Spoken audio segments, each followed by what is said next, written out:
we are in the right way. Some people, they forget the birth of Rasulullah. They forget his sunnah. They don't follow his teaching.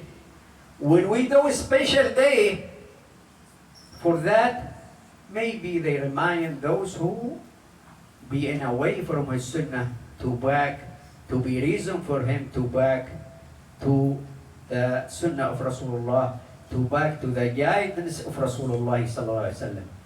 And also too, when we celebrate the birth of Rasulullah sallallahu alaihi wasallam, we try to be together, know each other, have good relationship when we are together, to mention the seerah, to mention the manner of Rasulullah sallallahu alaihi wasallam. And imagine if we are now in New York, if all the masajid and Islamic center, they contact all together and they take permit from the city and they make a special place and to see 6,000 to 10,000 people together to celebrate the birth of Rasulullah, to have the scholar talk about his seerah, how was his manner. What does that mean? What is going to be the benefit of that?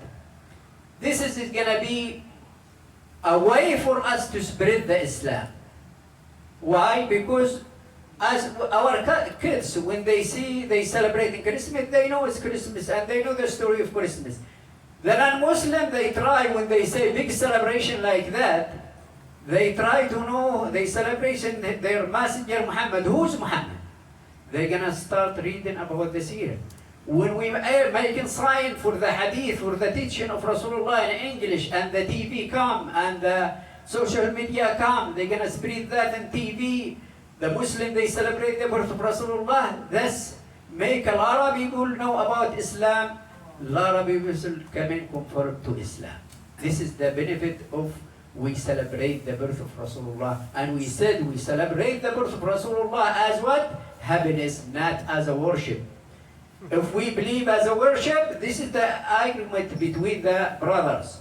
Some of them, they say, Ya Rasul, this is ibadah. It's not ibadah. We have only two holidays, that's Eid al-Fitr and Eid al-Adha. But we celebrate the birth of Rasulullah sallallahu alayhi wasallam as happiness, as to listen to his history, as to listen to his manner, for us to be guidance to the way of Allah. We celebrate the birth of Rasulullah sallallahu alaihi wasallam because he's transferred the human being from to worship human being to worship Allah. That's what we have to know. As we celebrate now, we celebrate the birth of Rasulullah because Allah subhanahu wa ta'ala, he sent the messenger to transfer the human being, the one they worship human being, to worship God by himself.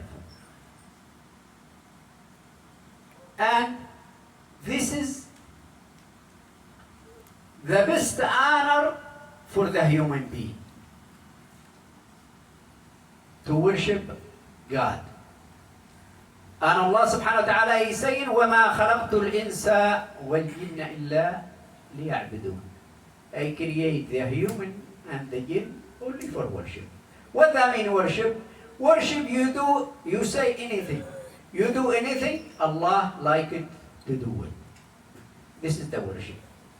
Any word you say, any action you do, any work you do, if Allah subhanahu wa ta'ala like it from you, this is worship.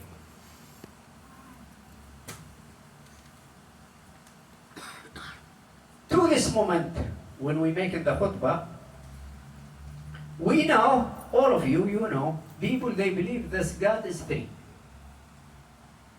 And people around us, they believe to worship the Son of God.